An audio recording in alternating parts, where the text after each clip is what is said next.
Sip and Listen, the podcast meant to inspire, challenge, and empower collaboration while taking actions that matter. With your host, beauty maker Christina Wartz, media princess Carrie Keller, and the lover of all things marketing, Elisa Lane.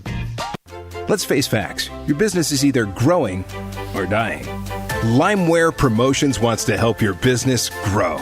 The strategy is not only to get seen, but remembered, and that's where Limeware comes in. We're here to help you come up with some fun and catchy promotional ideas so you get seen and remembered. At Limeware, we are ready to take on all your promotional needs, from custom embroidery hats and screen print shirts all the way to business cards and pens. Limeware Promotions. Find us on Facebook and Instagram and let the growing begin. Good morning, Carrie. Good morning. It's just me and you today. I know. Elisa went on a silent, what did she call it? A silent retreat. A silent retreat. So she was in silence all weekend long for Memorial Day. And she's like, it's you and Carrie on the show. Do you believe she was in silence the whole time? I do, actually. Do Yeah. There's no way I could do that. Not even if I was by myself. I know. I don't think I could either. I'd get so bored out of my mind. I can't even meditate in silence for 3 minutes, let alone a whole entire weekend of silence. So anyways, we have a special guest today, Laura. How do you say your last name? Turiano? Turiano. Yeah. Turiano, yeah. So Laura is an RTT specialist, and I actually I can tell you, you can say a little bit about who you are. Okay. So what is RTT? RTT is Rapid Transformational Therapy. Yeah. And it is a therapy that utilizes hypnosis along with a lot of other specialized techniques to help you identify and move past blocks or limiting beliefs that keep you from getting what you want in your life. Yes. I'm so excited about this. I think this is amazing. I do. It's a really, it's cool. I have to tell you, when I first learned about it, I was just blown away. And being able to watch, as I was trained and then working with clients, the results that people get from it it's mind-blowing. Mm-hmm. You know what? How I heard about it, actually, my best friend works as a social worker in the ER back in Pennsylvania, and she looked at one of Marissa Peer, who's the founder of RTT. Yes. Mm-hmm. She had a webinar online, and I guess they took you through like a sample hypnosis, and my best friend had this mind-blowing experience just on this webinar. And she told me about it, and she's like, you know what, I would love to actually get trained in this. She was looking at how to get trained and wanted to do that for a living. And it sounded cool to me at the time, and I didn't look further into it. But then I think another webinar popped up, and I got on it because I was just having relationship issues. Like the same patterns were coming up all the time for me. And I'm like, you know what, maybe I'll try this hypnosis thing. And then that's when I just typed in Arizona RTT specialist, and I found you. Perfect. And I've been seeing you ever since, and I'm so happy that you're on the show. Yes, thank you for having me. You've been seeing her? Yeah, you didn't know that? No, I didn't. That's how we met. Uh-huh. Oh, wow. Yeah. I didn't Isn't that know. cool? What else do I not know? There's a lot. We just met. Awesome. So I know that when we first started working together, you were transitioning out of corporate and into that full time. Yes. Can you tell us a little bit about that? Yes. I've been working in corporate America for about 25 years. I was in marketing for a civil engineering firm. But my passion has always been helping people. When I was when I was in college, I would say clinically depressed and in a lot of trouble. And I didn't want to take medication, so I looked for ways to feel better. And I ended up doing this process that was very in-depth. It was a 6-month program with lots of screaming and beating pillows and feeling your feelings in very intense ways to kind of heal my past. And I did get rid of my depression 100%, but it was a lot of work. And but that's always been my passion, is like helping people do what I did. And a lot of people, use medication and never address the underlying causes of why they have depression. I think medication is great. I don't knock it at all, but I also think you have to look underneath and see why you're depressed. And for me, that really was important. So I eventually got a master's in counseling. But when I did, I was working with people who were court-ordered to be in counseling, and I was making very little money, and it didn't work out for me. So I went back to corporate America, where I can make a decent living. But I've always wanted to do this. And then I happened to hear a podcast with Marissa Peer on it, and I just got goosebumps all over my body because of the rapid thing. And what it is basically in 1 to 3 sessions, you can heal the same as like a year's worth of psychotherapy or longer. I did tons of talk therapy, and what I healed in that time is nothing compared to what I healed in like 2 sessions of RTT. So it's how in the world can 3 sessions make such a difference? What it is it's the hypnosis and then the techniques that Marissa has developed over 30 years. And what RTT does is I would take you down into hypnosis, and then we would go back to at least 3 scenes from your past that have everything to do with whatever issue you're working on. So let's say somebody comes in for depression, and we go back, and it's just your mind brings up, your subconscious mind is what controls most of what you are doing in your life. And so these patterns, like Christina was talking about with relationships, how it seems like you get into the same relationship over and over again, just with a different face. Mm-hmm. It's because you have this subconscious programming in you that is attracting the people to you. And so, it's really funny because everybody says, well, there was no chemistry. And I have to laugh with that because the chemistry is really the subconscious, like, oh, you don't fit my patterns. You're not going to treat me like everybody else has treated me, so you're not that interesting to me. And the good guys, like a lot of times the good guys aren't interesting because they don't play into those patterns. So what happens when you go to regress, you find scenes from your past where things happen to you. And when you realize what those are, you understand that as a little child, you made decisions about what happened to you. Because as little children, we can't understand like why the adults are acting the way that they are or anything. We just see the world as like our little bubble.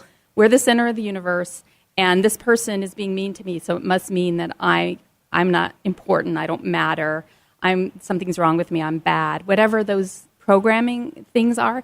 And so we just start to believe those things, and it happens really early. Usually, like the first 5 years of our lives, we're in what's called a theta brain state. So everything that happens to us just goes right into our subconscious mind, and it stays there unless we address it at some point. And that's kind of frightening.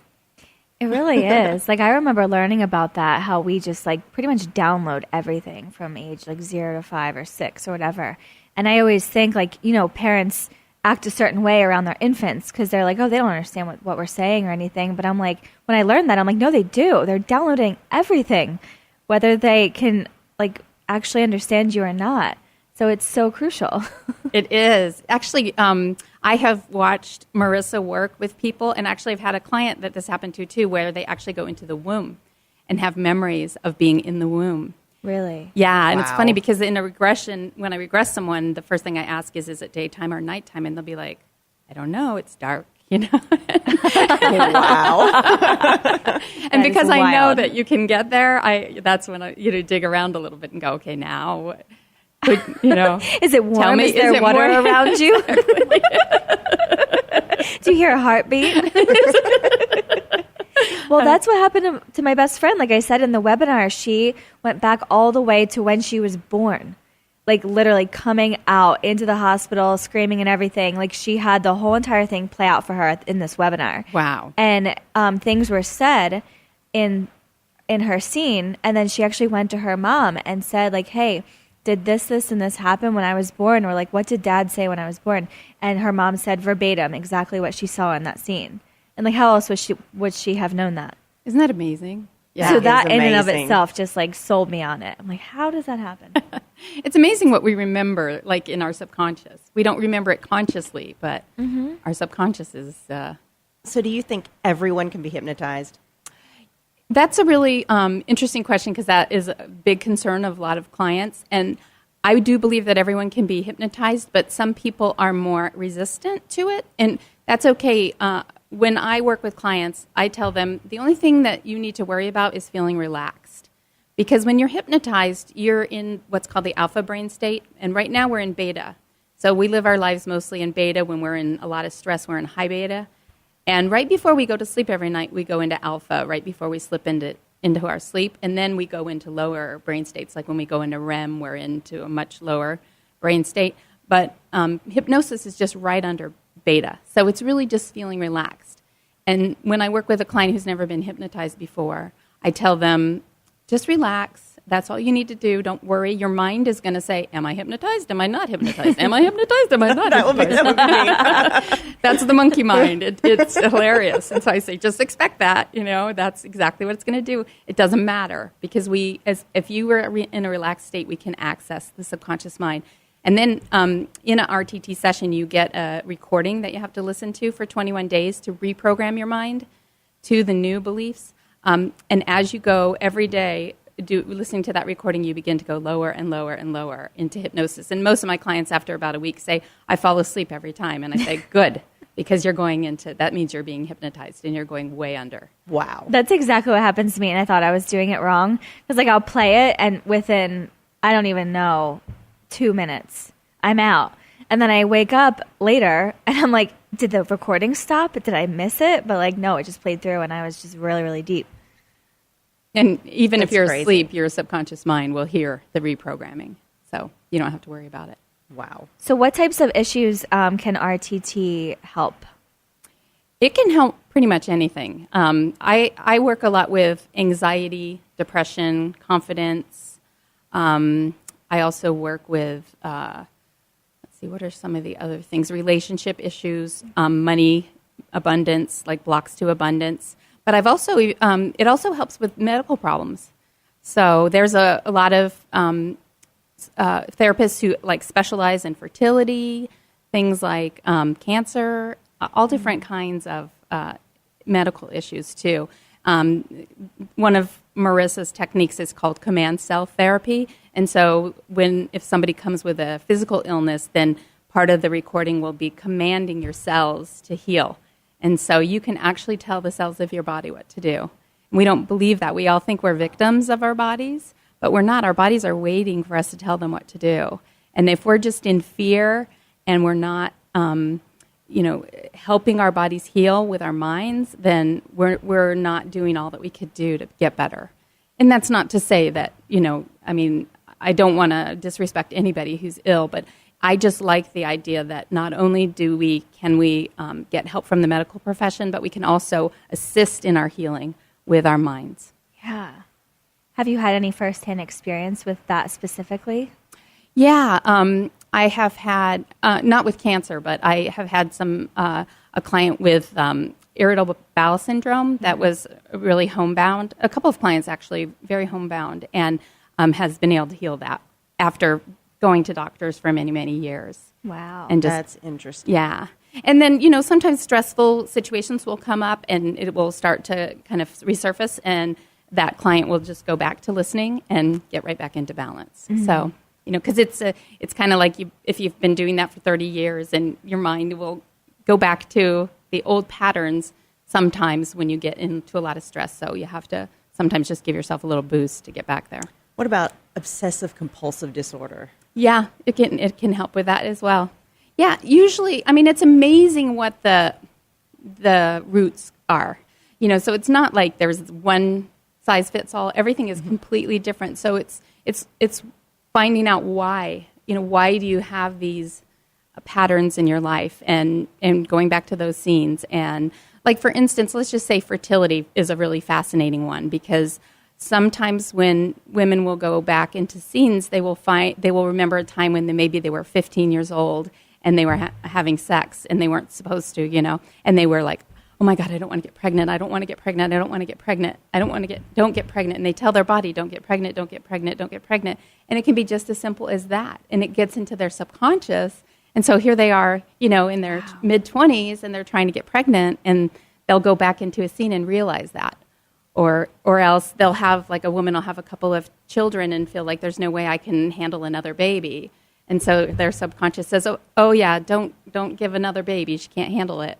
And then 3 years later, she's ready to handle it. And so, Marissa just tells story after story. She's actually written a book about fertility that has lots of stories in there about women who've been able to conceive after not being able to for many, many years. What about something like bipolar disorder? I feel like you can work with any issue. I'm always very clear that medication is something that a person works with their doctors. Mm-hmm.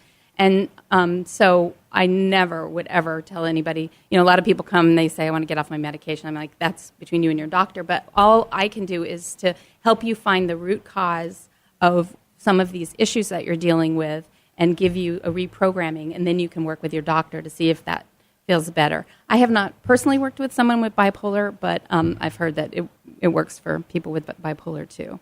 So that's very interesting. When you learn about what people go through in their childhoods, it's mind-blowing. I mean, and that's not to say that people who have really good childhoods don't have issues also, because even if there's sibling rivalry, there's performance anxiety, there's dad works all the time and is never around. I mean, there's just a lot of things, even when you have super loving parents, that just beliefs that children take on. So, but then there's also people who've just been through like mind-boggling, like how in the world did they survive? And they're so strong from it. And I mean, I just have so much compassion and I'm in awe of those people.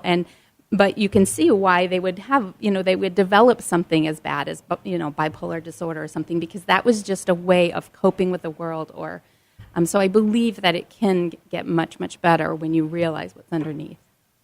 Yeah. Yeah. That's really cool. I hear about people doing hypnosis to like stop smoking and stuff. Like back in the day. Yes. They would talk Losing about weight. that, like losing weight, quitting smoking. Is that still stuff that gets worked on? Yeah. Weight is usually a lot of deep issues. A lot of confidence stuff growing up. What kind of programming? We get hit all the time with advertising and how you're supposed to be, and little girls are told, they already start dieting, nowadays at age 8, age 9. So it's a huge problem. And there's a lot of issues with that. Smoking is a pretty easy thing to heal with hypnosis. Most of the time I find people who want to quit smoking, they don't really want to look underneath the hood to see what other issues are there. So you can just do a kind of a simple hypnosis recording but it still takes, some, like you're going to still get triggered and things like that. So you need to, push through those. I remember my dad did times. Hypnosis to stop smoking, and it worked. Really? He also did it for weight loss. And when he would be shopping with my mom, like grocery shopping, they would start to buy things, and he would start rattling off like things that she knew he didn't know about health and different things. Cool. But it worked. It worked. Yeah. That's so cool. Yeah, my old coworker did the whole smoking thing too, and he's like, I haven't touched a cigarette since. I've never had any desire since, and it had been years and years later. Yeah. It's just changing the subconscious mind. Right. Yeah. And you mentioned something while you have it here that people can help identify their life purpose with RTT. Say more about that. Yeah. This is something that Marissa taught me, and that is that in our adolescence life is the things that we are really passionate about in that area, say between the ages of like 7 and 13 or so, that's kind of a clue as to what really makes your heart sing. Now, people who've been through a lot of trauma, they won't be in touch with that because they're just busy surviving. But if you didn't have a lot of trauma during that time and you had something that you were really passionate about, that is kind of a clue to what your life purpose might be. And you can also just go back and ask, what is my life purpose? And sometimes, like if somebody's really creative and they have like very left brain parents, then they might have been like told that that's not, and maybe not even told, but they just got the message subliminally that that's not okay. So they try to go, more in a more scientific direction or something like that. But they can just start to uncover that, oh, wow, I used to be really creative and I got a lot of, teasing for that, or, people didn't respect that. I've got a daughter that's a senior. We've been all over the place with what she wants to major in college. We've been medicine, law, FBI, intelligence. So I could bring her to you, and she could figure out what she wanted to major in. That would be awesome. Before you spend all that money Thank on you. college. I know. Hello. You could totally market that way, Laura. Yeah. Yes. Do a Facebook ad, like, don't want to spend a bunch of college money yet? Bring your kid in. Don't know what you want to do? Yeah. Find your purpose. Yeah. You know, it's funny because it's hard when somebody is 18